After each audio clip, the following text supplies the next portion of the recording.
Have you ever had one of those moments when life decides to teach you a lesson so loud and clear, it feels like the universe is screaming, "Pay attention"? Well, that's what happened to Richard, a big shot CEO who thought his money and title made him untouchable. The guy who taught him this lesson, a humble security guard named Marcus, showed Richard that true worth isn't measured by a paycheck or a fancy office.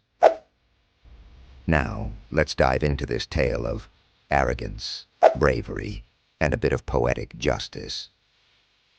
Richard was the kind of CEO who made Gordon Ramsay look like a cuddly teddy bear. He ran a multi-million-dollar company, had a penthouse suite overlooking the city, and drove a car so sleek it probably whispered "success" every time the engine started. Richard was used to people bowing to him, metaphorically, of course. But honestly, if they literally did it, he wouldn't have complained. On the flip side, there was Marcus. Marcus wasn't flashy. He didn't have a corner office or a six-figure salary. His uniform wasn't tailored, and his shoes weren't Italian leather. Marcus was just the guy who stood at the entrance, rain or shine, keeping the building safe. He was proud of his job, though. It was honest work, and he believed in doing it well. The thing about Marcus was that he had this quiet confidence. You know the type. Not loud, not in your face, but the kind that made you think, this guy could probably handle himself in a zombie apocalypse.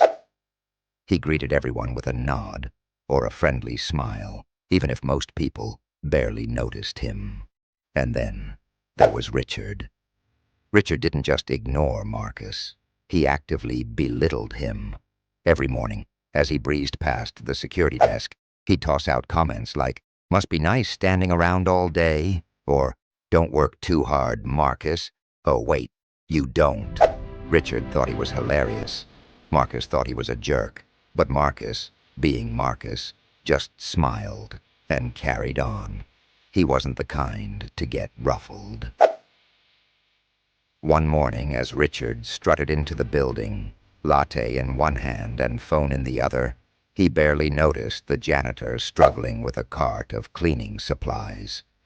Marcus, of course, jumped in to help. "Thanks, Marcus," the janitor said with a grateful smile. "No problem, Joe," Marcus replied, casually pushing the cart like it weighed nothing. Richard watched this scene unfold and muttered under his breath, "That's why he'll always be a security guard. If karma had a face, it probably smirked right then." The day of reckoning came on an otherwise normal afternoon. Employees were wrapping up their meetings, the office buzz was starting to fade, and the janitor was humming an old tune as he mopped the lobby floor. Marcus stood at his post, scanning the room with his usual calm demeanor. Then, like a plot twist in a thriller movie, two masked men stormed through the doors. "Everyone on the ground," one of them shouted, waving a gun. Papers flew, people screamed, and in the middle of the chaos, Marcus stayed cool. He reached for the radio on his belt to call for backup, but the robbers spotted him. "You, security guy, hands where I can see them," one barked. Marcus complied, his mind racing. He wasn't armed, company policy, but he wasn't about to let these guys terrorize everyone either. Meanwhile, upstairs in his glass-walled office, Richard was in full panic mode. He was pacing, sweating, and trying to call 911, but his hands were shaking so much he kept hitting the wrong buttons.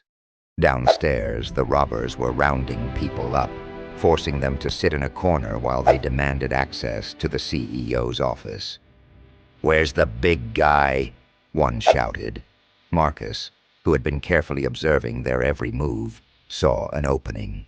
One of the robbers turned his back to check a bag of cash they'd taken from the receptionist's desk. In that split second, Marcus acted. He lunged, grabbing the guy's weapon and disarming him with a move so quick it would have made action movie stars jealous. The other robber spun around, shouting, Hey, but Marcus was already in motion, using his years of training to take him down too. Employees watched in stunned silence, their fear melting into admiration as they realized the lowly security guard had just saved their lives. The police arrived minutes later to haul the robbers away, and the building erupted in cheers. Marcus, ever modest, brushed off the praise. "Just doing my job," he said, as if single-handedly stopping a robbery was no big deal. And then there was Richard. When the dust settled, Richard came down from his office, looking pale and shaky. He walked up to Marcus, his usual arrogance replaced with something that looked suspiciously like humility. I don't know how to thank you," he stammered. "You saved my life." Marcus, always the bigger person, just nodded. "All in a day's work, sir." But the story doesn't end there. Word of Marcus's heroics spread quickly. Local news stations picked it up, and suddenly Marcus was the talk of the town. Employees who had barely noticed him before now greeted him warmly every morning. Even the janitor started calling him Super Marcus. Richard, for his part, had a lot of reflecting to do. He realized how wrong he'd been to judge Marcus, and probably a lot of other people too. A week after the robbery, he called a meeting with the entire staff. Standing in front of everyone, he admitted his mistakes. "I've been arrogant," he said, "and I've underestimated the people who keep this company running, like Marcus. He's not just a security guard, he's a hero." Then, in a move that shocked everyone, Richard announced that Marcus was being promoted to head of security, complete with a hefty raise. The crowd erupted in applause, and for the first time in his life, Richard felt like a real leader, not because he was in charge, but because he was finally showing respect.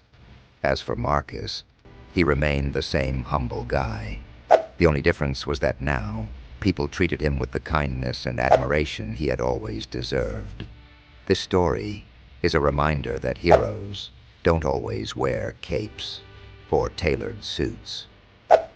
Sometimes they wear polyester uniforms and stand quietly in the background, doing their jobs with dignity and pride. So the next time you see someone you think is just a security guard or just anything, remember Marcus. Now, we want to hear from you. Have you ever been surprised by someone you underestimated? Share your story in the comments below. And don't forget to like this video, subscribe to our channel, and hit the bell icon for more stories about everyday heroes and life lessons. Because let's face it, we could all use a little reminder to be more like Marcus, and maybe a little less like Richard.